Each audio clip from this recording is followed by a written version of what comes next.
high school in the United States, which is around age 14. Although here in this context, 14 is right in the middle of your secondary school. So the norm here is going to be no smartphone until the end of secondary school. No social media until age 16. It would help to raise the age legislatively. Phone-free schools, which does not require legislation but could be helped. And then far more independence and free play and responsibility in the real world. Those four norms would roll it back. Four norms, very clear. Are you not in danger, to coin a phrase you're rather fond of in different contexts, of over-coddling society by giving people instructions and schools instructions and demanding that we change the way our kids use their smartphones? You're kind of sowing a moral panic, then saying here's the solution. And I'm mindful that you've warned against the over-coddling of people in a society in the past. Are you not in danger of doing it yourself? Hold on a second. It's only a moral panic if it's groundless. So my critics say that the kids are okay, there's no mental health crisis, there's no evidence that the phones are bad for you. I think all of that is untrue. If they were right, I'd be sowing a moral panic. If I'm right, then I'm bringing the moral alarm, and that needs to be done. So time will tell. I think within a year we'll know whether I'm right or whether they're right. That's the first thing. I don't think this is a moral panic. The second thing is coddling is about overprotection, which denies you experience. That's what my previous book was about. When we overprotect children, they don't get out into situations where they might face some difficult situations. They might get lost. They might get into a conflict. They learn how to be self-governing.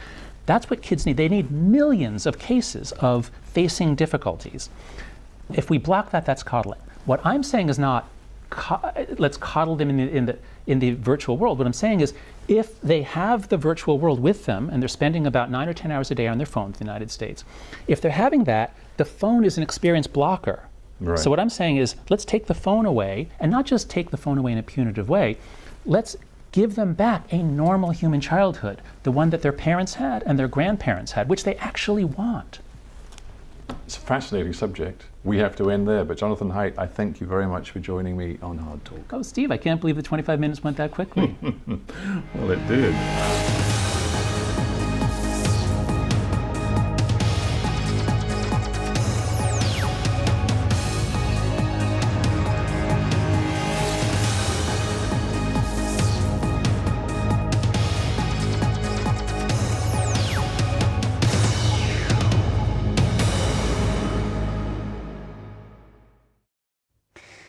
Hello. Well, your bank holiday Monday probably came with a rain interruption at some point. It was pretty unsettled. Some lengthy spells of rain across the southeast of England, but plenty of showers elsewhere. Others, though, managed some sunshine, and in Lincolnshire we had 11 hours of sun, so it wasn't so bad there, whereas others had the downpours. And across parts of northern England, had a couple of funnel clouds spotted, one over Saddleworth Moor and another one in the Derbyshire area. The weather is going to be improving, though, over the next few days as a ridge of high pressure starts to move its way in, and that will tend to settle the weather down. Slow process. We've still got a bit of rain left over across southeast England, 1 or 2 showers elsewhere, but these will tend to fizzle over the coming hours. And temperatures as we start off Tuesday morning, generally around 8 to 10. The coldest spots down to about 5 degrees. And that's probably where we'll have the best of the early morning sunshine. Now, where you do start off the day cloudy, and particularly around some of these North Sea coasts, it could be quite grey, some mist and fog patches around, a few spots of drizzle, but it is an improving picture for the majority. Cloud will thin and break up with sunny spells becoming widespread into the afternoon. Outside chance for a shower? Yeah, it's possible, perhaps across the hills of Wales and southwest England, 1 or 2 elsewhere, but not as many as we've seen over recent days. The vast majority of you will have a dry day and it will feel warm when the sunshine comes out. The high pressure continues to build in for Wednesday, but we do have weather fronts that will try to sneak in from the northwest. So Wednesday, again, it should be a fine day for the vast majority of the country. Certainly England, Wales, most of Northern Ireland looking dry with spells of warm sunshine, probably quite hazy sunshine. There will be some high cloud in the sky, but across the Hebrides, Highlands, Orkney and Shetland, it will turn cloudy, quite windy with outbreaks of rain moving in. In the sunshine, though, temperatures more widely climbing into the low 20s, so feeling progressively warmer. Thursday, you've still got a risk of a few showers this time for Scotland. Otherwise, some broken cloud and sunny spells. Should be another dry day for most areas of Northern Ireland, England and Wales. And again, those temperatures continue to climb. We're up to 19 in Belfast. The warmest weather probably across eastern England, where temperatures will reach around 22, possibly 23 degrees Celsius. That is going to feel warm in the sunshine. And there is more of that sunshine as we finish the week and head into the weekend, albeit probably with an increasing risk of seeing some showers moving in. That's today's weather. Bye-bye.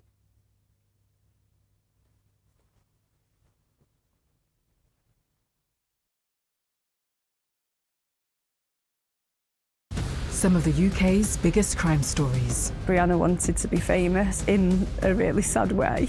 She is now. Something's happened. I say, where's my brother? There's just silence. As told by those who investigated them. If you've got anything on that's going to hurt me or you. I've seen the footage. It always gets me here. And the effect on their loved ones. He was taken before his time. He didn't deserve to go like this. The big cases. Watch on BBC iPlayer.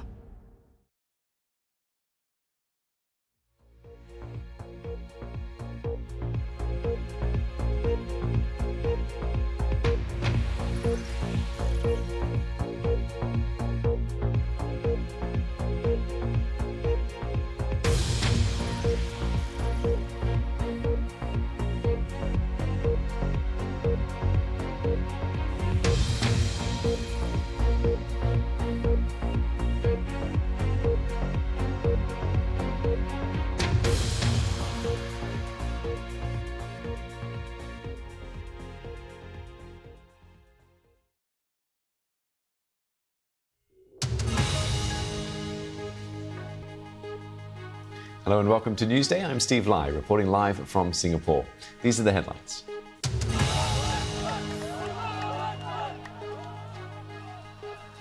Celebrations in Gaza as Hamas says it has accepted the terms of a proposed ceasefire, but Israel says it does not meet its key demands.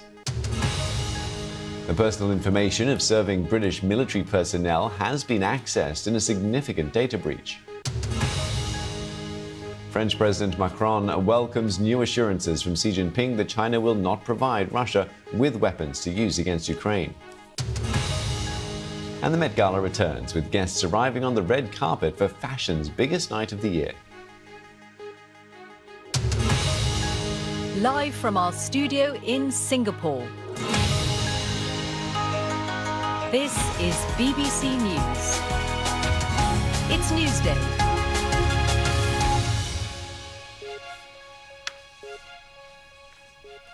And we start this hour with what has been a roller coaster of diplomatic activity around Israel's conflict with Gaza. On Monday came the news that Israel is planning an expanded assault on Rafah with an evacuation beginning in the city. That was followed by news that a ceasefire proposal by Qatar and Egypt was accepted by Hamas but quickly rejected by Israel. The day had begun with orders for that evacuation. The Israeli army dropped thousands of leaflets over Rafah, informing the Palestinians the IDF would soon be expanding its operation against what it says are terrorist operations in the eastern parts of the city. Around 100,000 people were warned they would need to relocate to Al-Mawasi, an expanded safe zone, as they described it, east of Khan Yunis. But then hours later, Hamas announced that the ceasefire had now been revived and accepted. Outside the Al-Aqsa hospital in Gaza, there were celebrations at the news. But Israel did not react warmly to the deal. Prime Minister Netanyahu said it did not meet Israel's demands and they will continue their operation in Rafah in southern Gaza. Our security correspondent Frank Gardner, who's in Jerusalem, says that even though Israel hasn't agreed to the deal, the proposal has had some effect. They have at least agreed to do what they didn't do at the weekend, which is to send a delegation of mediators, experts in their view, to try and thrash out a deal. They've said that the terms that Hamas have agreed to are very far from what meets their needs, but they're not ruling it out. So I think there is a degree of optimism here. But at the same time, as I mentioned, they are continuing their push, their military push, against the wishes of the Americans in Rafah. And that is controversial because all the aid agencies are saying this could be a catastrophic result for the civilians there. And essentially, I think if you had to sum up the Israeli position, it would be keep talking, but keep fighting. Earlier, the US State Department spokesman Matthew Miller gave its response to the Hamas announcement. So I can confirm that Hamas has issued a response. We are reviewing that response now and discussing it with our partners in the region. As you know, Director Burns is in the region working on this in real time. We will be discussing this response with our partners over the coming hours. We continue to believe that a hostage deal is in the best interests of the Israeli people. It's in the best interests of the Palestinian people. It would bring an immediate ceasefire. It would allow increased movement of humanitarian assistance, and so we're going to continue to work to try to reach one. I'm joined now by our North America correspondent, David Willis. David, what more can you tell us about the reaction out of Washington?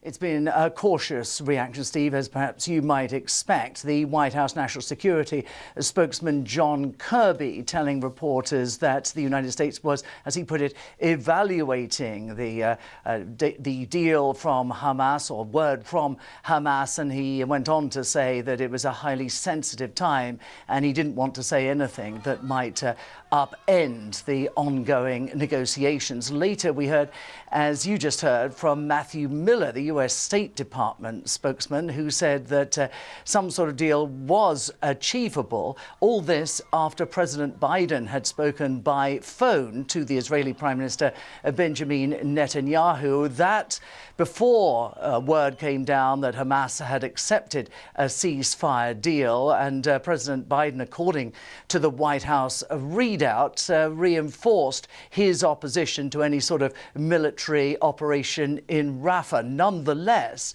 such an operation has gone ahead, a sign, I think, perhaps, of how limited the United States leverage is as far as the Israeli government of Benjamin Netanyahu is concerned. A hardline government that has yielded to very little by way of requests from the US for a ceasefire, for greater access to humanitarian aid, and so on, as far as Gaza is concerned, Steve.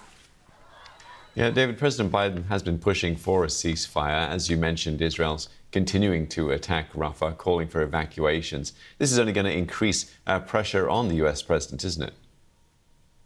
Absolutely, and it's very much a political hot potato here, this being, of course, an election year, less than 6 months to go before Americans go to the polls here, and President Biden, of course, seeking re-election. He's come under criticism from some in his own party for failing to curb Israel's invasion in Gaza, and for the the growing death toll there.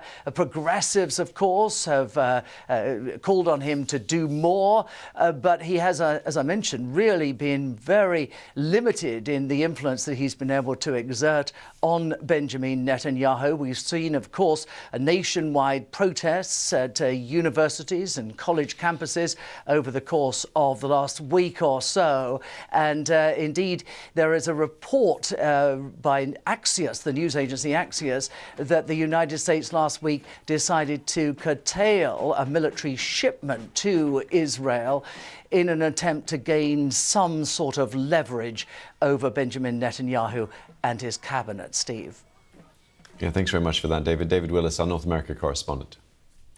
Now, we'll be bringing you a report from our special correspondent, Fergal Keane, later in the programme, which has more on the reaction to Hamas agreeing to a proposed ceasefire and the evacuation beginning in Rafah. But now let's get you some breaking news. And there has been a significant data breach involving the UK Ministry of Defence. Now, with more on this, our correspondent Alex Forsyth joins us. Alex, tell us what we know. Well, what we know so far is that a third party has accessed in an unauthorised fashion a payroll system used by the Ministry of Defence.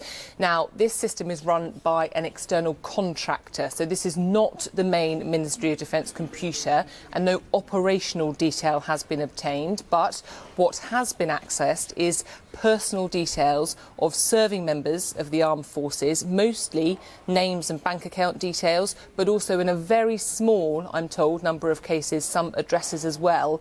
These are people who are currently serving in the Royal Navy, in the Army, in the RAF, but also some veterans as well. Now, we're not sure yet, or it's not been confirmed yet, who is behind this or what that data is being used for, but it's clearly a very significant breach. The Ministry of Defence, I'm told, took immediate action, so that system has been taken offline, and there are clearly investigations going on to ascertain the scale of this and any more information behind it. The Ministry of Defence is in the process of contacting the people who were involved, whose information was accessed. I'm told it's HMRC-style personal information that was accessed.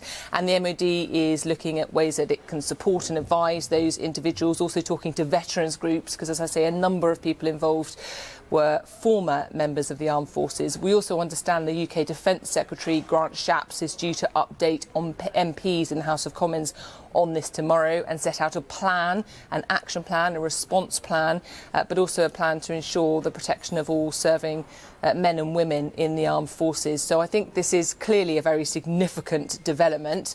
Clearly quite a lot still to be learned about exactly what's happened. We're very likely to hear much more about it in the House of Commons tomorrow, but I also suspect a lot of questions from MPs who are concerned at what's happened and want some more information. Yeah, thanks very much, Alex, for getting us up to speed with those developments. Alex Forsyth there. Now, Xi Jinping's first trip to Europe in 5 years has kicked off in Paris, with trade tensions and the war in Ukraine topping the agenda. French President Emmanuel Macron and the EU Commission's chief, Ursula von der Leyen, warned that Chinese overproduction was flooding the European Union with industrial goods and electric vehicles. Now, earlier during a press conference, Chinese President Xi Jinping spoke about the ongoing war in Ukraine. We have not stood idly by and have always played an active role in achieving peace. The Chinese government's special representative for Eurasian affairs has begun his third shuttle diplomacy. At the same time, we are opposed to this crisis being used to shift blame onto a third country, tarnish its image, and to incite a new Cold War. Now, for more on this, I'm joined by assistant editor at The Spectator, Cindy Yu. Cindy, let's get your reaction first to what we just heard there from President Xi Jinping talking about how China sort of views what's happening in Europe and what it intends to do and, in fact, not do. Yeah, it's very much what China has always said when it comes to the war in Ukraine, that this is a war on a different continent, that whilst the West and especially America has this kind of ethical view about international relations, China doesn't think that it's got any interest in this war. That's what it says, and it has made these kind of perfunctory moves to have a peacekeeping operation with this peace envoy, as well as a 12-point peace plan in the early days of the war. At the same time, what Europeans and Americans are worried about is the fact that China has continued to sell dual-use technologies to Russia, and that means basically things like drones or silicon chips that can have military use. These would have been trade contracts that happened before the war, but that haven't stopped since then. They're not sanctioned items, and China doesn't think that it needs to stop them. But of course, when it comes to European capitals and America, there is a concern that China is making this war last longer than it needs to. Well, we know that China prefers bilateral relationships rather than dealing with blocs. So if we bring our attention back to France, why has he picked France as his first stop on this tour of Europe? Yeah, it's really interesting. And I think that it's because France is seen as one of the most Sino-sympathetic countries in Europe. Now, I use that term because I don't think France is pro-China at all. But I do think that France, compared to some other European actors like European Commission under Ursula von der Leyen, is more willing to keep its mind open or have a sympathetic ear to the Chinese cause. We saw that last year when Macron visited China, and afterwards he basically said that Taiwan wasn't the West's problem. France consistently says stuff to kind of distance itself from America and basically have this kind of strategic autonomy with China. And so China wants to see how far it can push that, how far it can pull Paris towards itself. There are problems in that relationship, of course. Electric vehicles really damage France's domestic industry. And so that's what the two leaders have to figure out this week. And once he leaves France, the Chinese leader will also be heading to Serbia and Hungary. Just quickly, help us explain to our viewers the significance of these visits. Well, China has been wooing Central and Eastern Europe for over a decade now, actually, and largely out of the attention of the Anglosphere. And what is happening is basically China is dredging up historical grievances. For example, with Serbia, there is this there's this, in 1999, there was a bombing of a Chinese embassy in Belgrade, which basically united the two countries at the hands of NATO, which united the two countries against NATO. So they're going to be dredging that up. The anniversary is actually tomorrow. And then otherwise, it's about money. It's a huge amount of investment. China is the single biggest investor in both Serbia and Hungary, and in return, Serbia and Hungary are European allies for China. They fight Hungary fights China's corner in the EU. Serbia kisses the Serbian President Alexander Vučić kisses the Chinese flag when China delivers 1 million Sinopharm vaccines. So all of this stuff is positive PR for China, and it really values that kind of friendship when it comes to a world that seems to be getting ever more hostile. Cindy, thank you for your insight today. Cindy Yu, assistant editor at The Spectator. Around the world and across the UK, this is BBC News.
Now let's return to the situation in the Middle East. As we mentioned earlier, 100,000 refugees have been told to move to what Israel is calling an expanded humanitarian zone near Khan Yunis. But Gazans say the area is already overcrowded. Fergal Keane has more details. They haven't had reason to dance for a long time. But they haven't forgotten how. Even amid uncertainty about Israel's position, hope springs. Across Gaza, BBC journalists captured the reaction of those convinced, perhaps prematurely, that a ceasefire will happen. The feeling is indescribable. We're so happy we're going back to our home in Gaza City. We're refugees from the north and we fled here, this young man says. We're so happy there's a ceasefire. Israelis are still absorbing the news. It came late on one of this society's most important days, when across the country sirens bring the nation to a halt in memory of the dead of the Holocaust.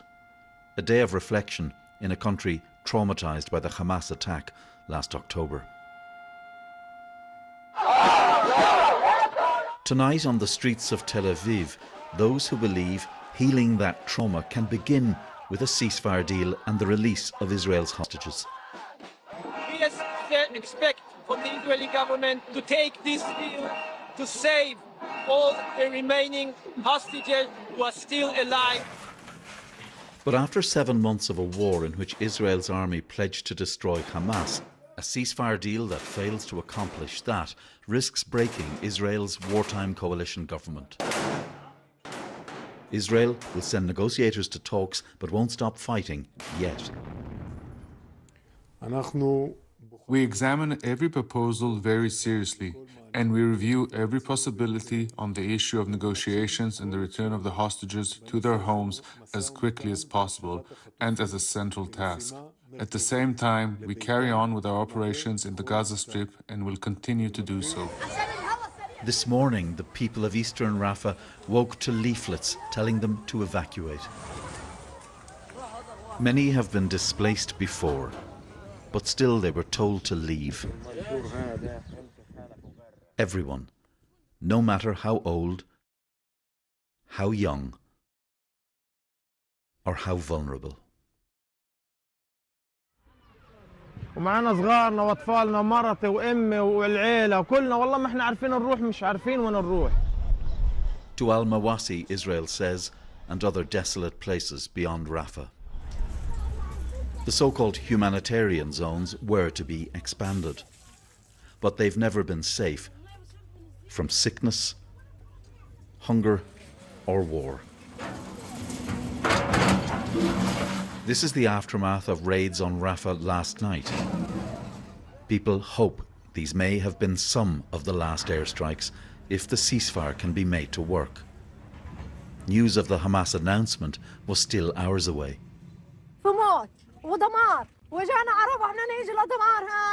Nisreen Raja, mother and refugee.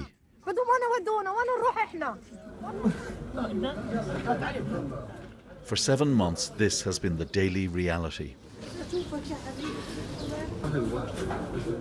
Hani Ashtar, an orphan, grieved by his relative Reem.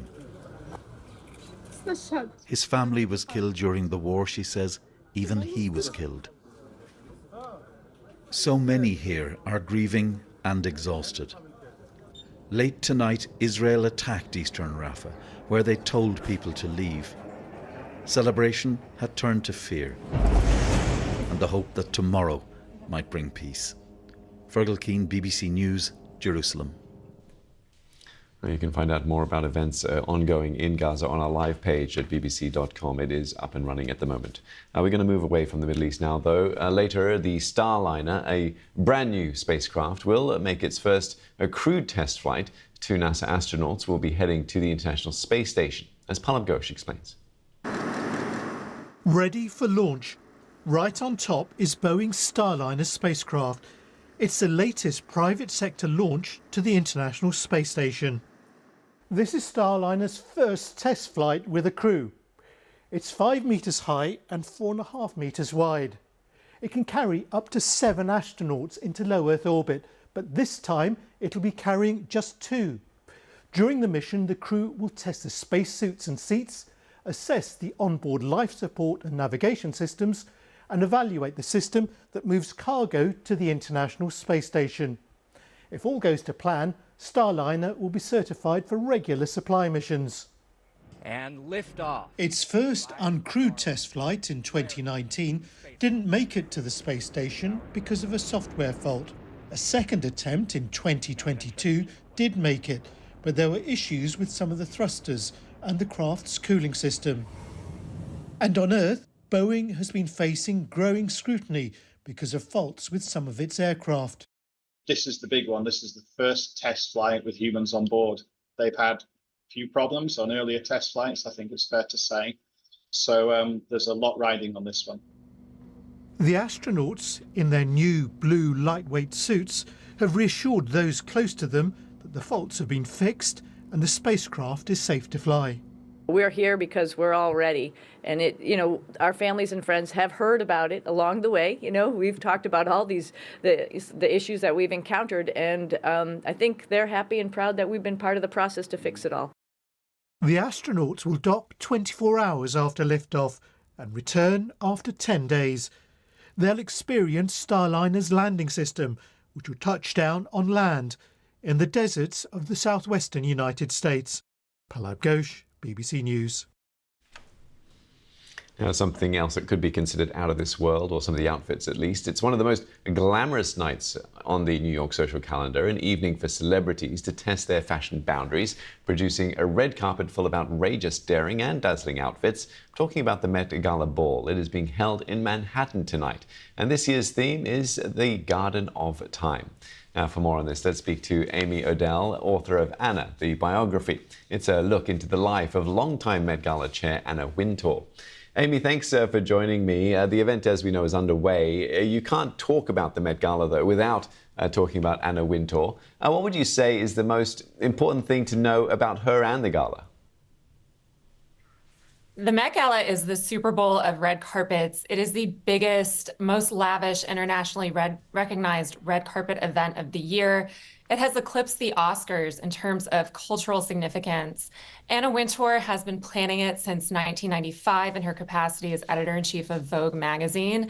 And she plans it with a mercurial attention to detail, even down to the ingredients in the food. For instance, chives, garlic, parsley, and onions are banned from the food because she believes that it makes guests' breath smell and get stuck in their teeth. She also pays attention to everything her guests are doing inside the party. She doesn't want people to be on their cell phones. When Kim Kardashian attended in 2019 wearing a dress that was so tight she couldn't sit down, Anna was asking her staff, why isn't she sitting? Yeah, certainly does have an eye on the details, doesn't she? Tell us a bit about this year's theme then and what we can expect. This year's dress code is the Garden of Time. Interestingly, Anna Wintour apologized on television this morning for the, quote, confusion that was caused by the dress code, which is different from the theme of the Costume Institute exhibition, Sleeping Beauties. The exhibition I saw at the Met Museum this morning, it's beautiful. It showcases around 250 items of fashion from the Costume Institute's collection. The reason it's called Sleeping Beauties is because some of the gowns are so fragile and special that they have to be exhibited lying down in glass cases. But many of the looks in the show are actually inspired by nature. So we'll see a lot of people on the red carpet tonight wearing things evocative of gardens and plants and maybe birds and things like that. And Amy, we understand that TikTok CEO Shouzi Chu is an honorary chair at this year's event. Why is a tech CEO involved in an event most associated with fashion? Well, you know, Anna Wintour's primary function as the chair of this event is to raise money for it and to find sponsors. And she has been going in recent years to tech titans because that's where the money is. She approached Sam Bankman-Fried and tried to get him to sponsor one Met Gala, and he never ended up doing it. But we've seen tech people like Elon Musk, like Jeff Bezos, who will be attending tonight with his fiance, Lauren Sanchez. This will be her first Met Gala. Everyone's excited to see what she's going to be wearing. So this is how she's been able to raise the enormous amount of money that she is able to pull in every year to make this event really special and really elaborate. Yeah, we can see from the wardrobe choices and the gowns and all how spectacular it really is. Thanks very much for chatting to us, Amy O'Dell there. Thanks for joining us here on BBC News. The Met Gala live page is up on bbcnews.com. Bye for now.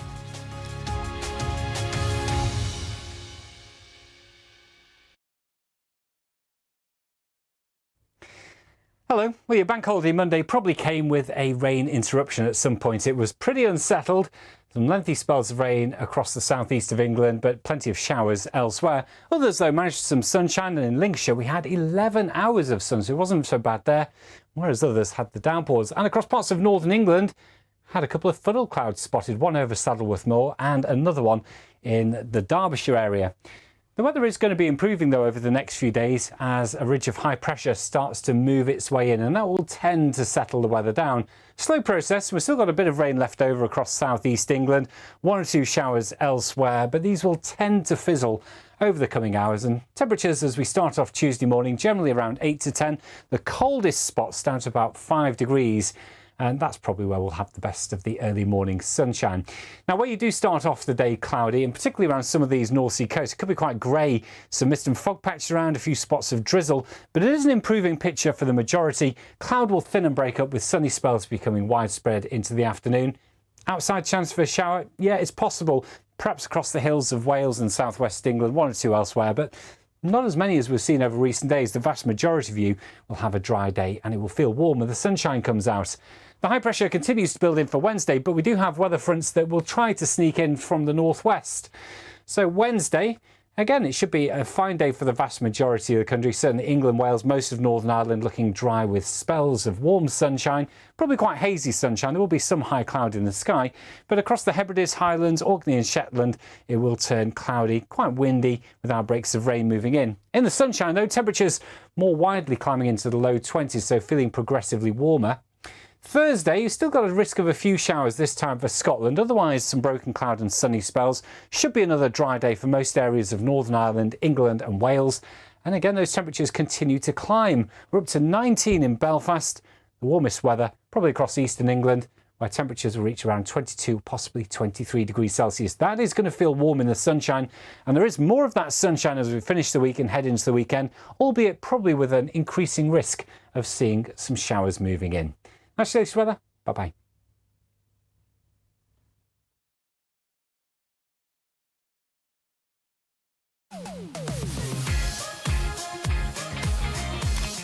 I'm not sure I've actually said this before. I came off air and I cried. Wow. A symbol of friendship to some, panda diplomacy to others. That world has eaten up and spit out a lot of young and attractive guys. There's always more to the story with our podcasts. Listen on BBC Sounds. The climate of southern Europe is changing. It's becoming more and more like North Africa. Thousands of people continue to stream across Sudan and South Sudan. There's riot police everywhere around. This is not the face of France that Emmanuel Macron wants you to see. We're having to stay under the trees here because Russian drones are constantly patrolling. This was the town of Bethania. These were people's homes, but look at it now. This is the moment they've been waiting for. The pride, the excitement, and the affection is palpable. This is as close as we can get to Gaza itself, about 5 kilometers in that direction. There is a lot of military activity, jets overhead. 17 days they have spent inside that tunnel. Now they are finally out.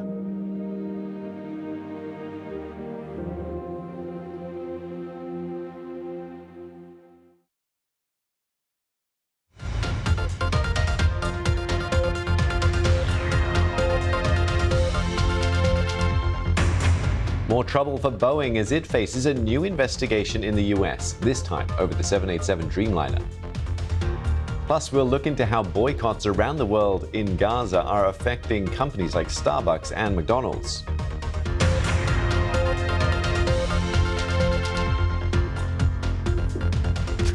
Hello and welcome to Asia Business Report. I'm Steve Lai.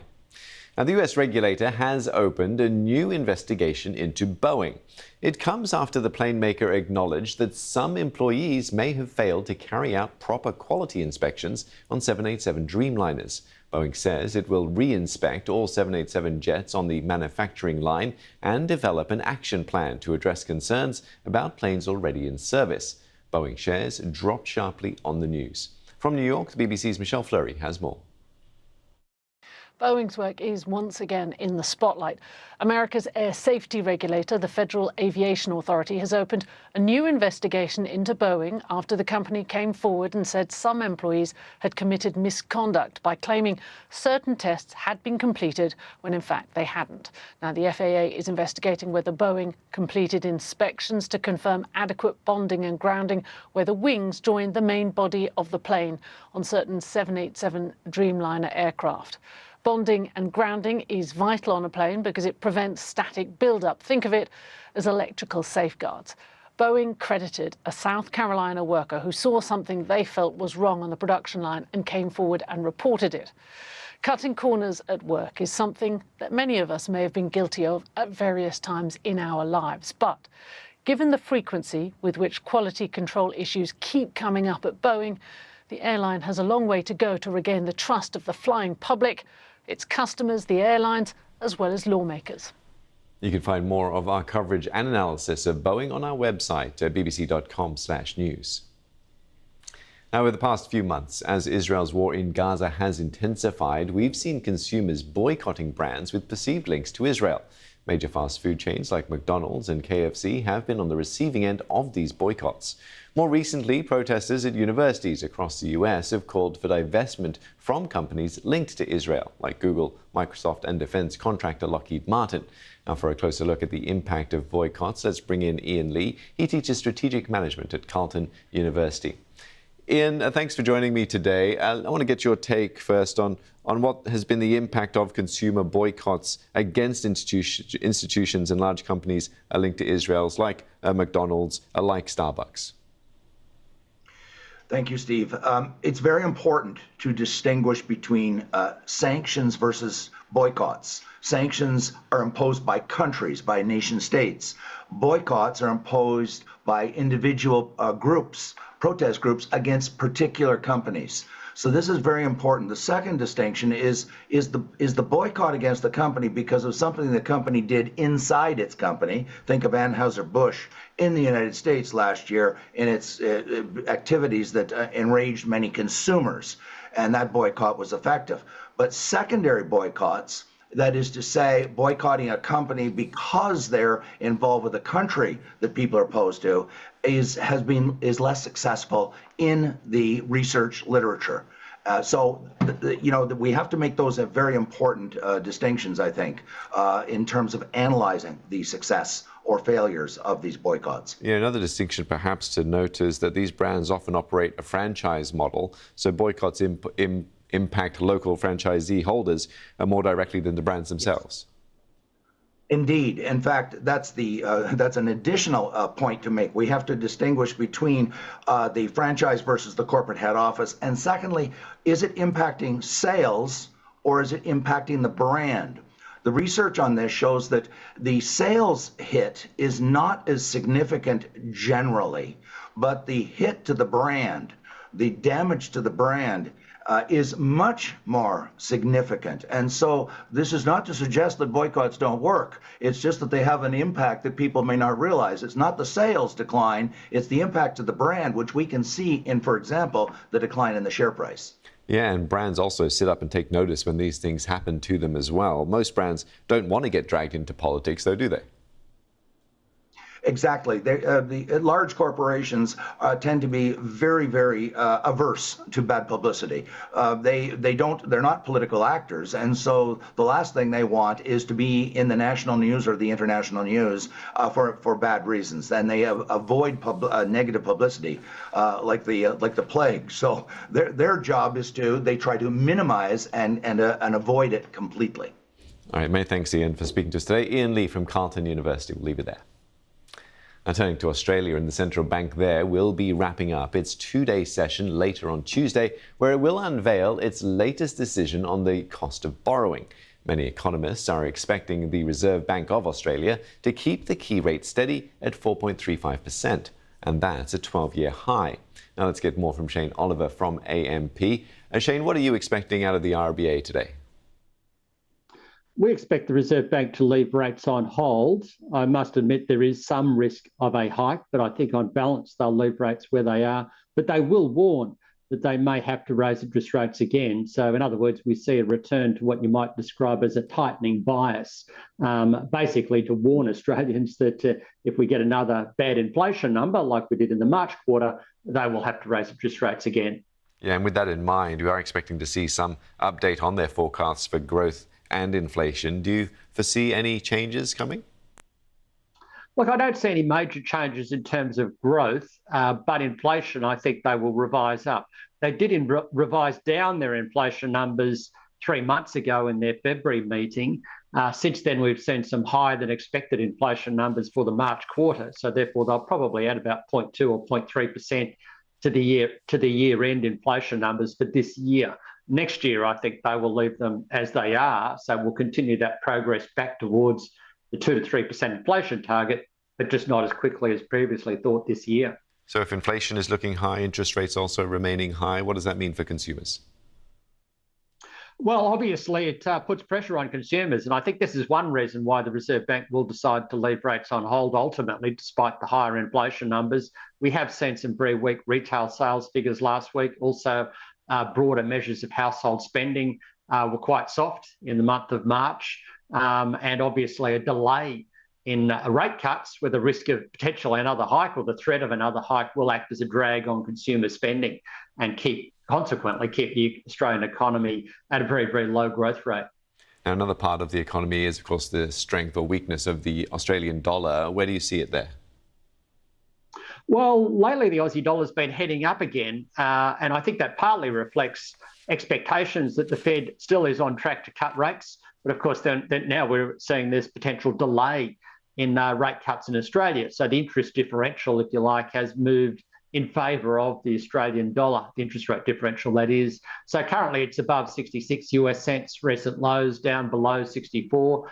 Looks to me like it's on its way to around 70 cents by year end as the US dollar weakens. We're also seeing strength in the iron ore price and commodity prices like copper are quite strong. That's also a positive for the Australian dollar. All right, we'll leave it there for now. Thanks very much, Shane, for speaking to me today. Shane Oliver from AMP. Now, Chinese electric vehicle maker NIO is making progress on plans to launch a car that's targeted at the mass market. The company's website for its sub-brand Onvo went live in China on Monday. Visitors are told to stay tuned for details of a new EV model, the L60. NIO's chief executive, William Li, has said the L60 will take aim at rival Tesla's Model Y, and that is currently the world's best-selling EV. And in an interview with leading Indian business news daily, India's foreign minister has defended blocking investments from China. He said India cannot compromise on its national and economic security in the name of opening up the economy. BBC's Arunaday Mukherjee has more. India's Foreign Minister S. Jaishankar was speaking to the Economic Times when he said that it was about protecting domestic businesses, especially the small and medium enterprises. Also, batting away allegations of becoming a protectionist economy, the Foreign Minister also said it was about protecting the interests of the working class in the country. Just to put things in context, relations between India and China have been at their lowest ever since the 2020 violent altercation along the Indo-China frontier over a territorial dispute. Back then, in protest, India had banned hundreds of Chinese apps, including TikTok, from operating here. New Delhi has since been pushing domestic manufacturing and incentivizing businesses to move production from China to India to help offset the huge trade deficit with Beijing. Now, this is what it all boils down to. India imports way more from China than it actually exports. According to some studies, the trade deficit in the last 5 years has gone up to just a little less than $400 billion. So despite the tough talk, these are the realities that India is facing. It's an aspect that has worried both economists as well as strategic affairs experts. The European Union has approved the $14.9 billion purchase of US steel by Japan's Nippon Steel. In a move viewed as a formality, the European Commission said it cleared the deal because the firms will have limited market positions resulting from the proposed transaction. The acquisition has faced opposition in the United States, with President Joe Biden saying he believes the U.S. steelmaker should remain domestically owned. I'll have more for you on Asia Business Report in the next hour. In the meantime, bye for now.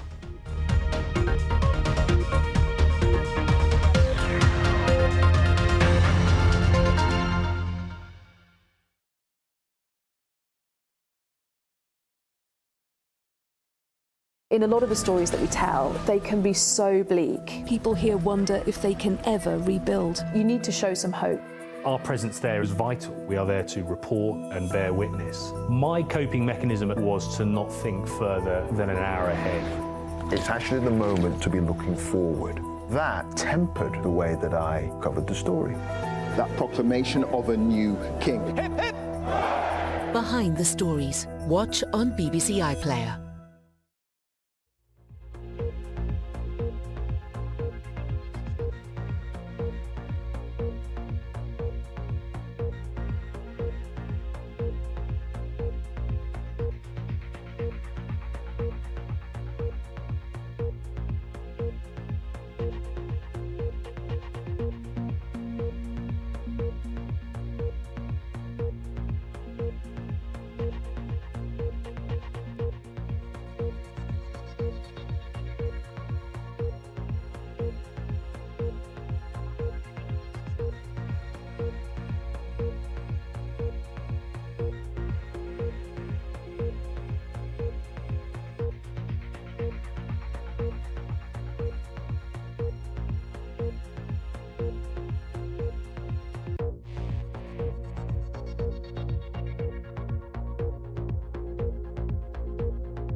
Are you a raver? Do I look like a raver? I've got bass in a backpack. This is amazing. Dancing for like 4 or 5 hours of a gig, you could generate about 800 kilowatt hours of thermal energy. So that's a lot of energy. Right, so shall we give it a taste then? It's my favourite. We're really talking to the plants, and they're telling us how happy they are. It can fly, but it can also float on water. The bots kick off with some swift striking. Oh my God, that came by quick. It's all about augmented reality. Useful, then. It's useful.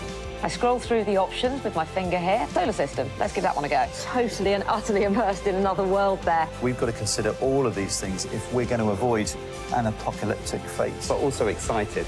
The police have found us. I can't believe I'm now wanting to run away from the police. Thanks for watching. Bye. Click, tomorrow at 8:30 on BBC News and iPlayer. The climate of southern Europe is changing. It's becoming more and more like North Africa. Thousands of people continue to stream across Sudan and South Sudan. There's riot police everywhere around. This is not the face of France that Emmanuel Macron wants you to see. We're having to stay under the trees here because Russian drones are constantly patrolling. This was the town of Bethania. These were people's homes, but look at it now. This is the moment they've been waiting for. The pride, the excitement, and the affection is palpable. This is as close as we can get to Gaza itself, about 5 kilometers in that direction. There is a lot of military activity, jets overhead. 17 days they have spent inside that tunnel. Now they are finally out.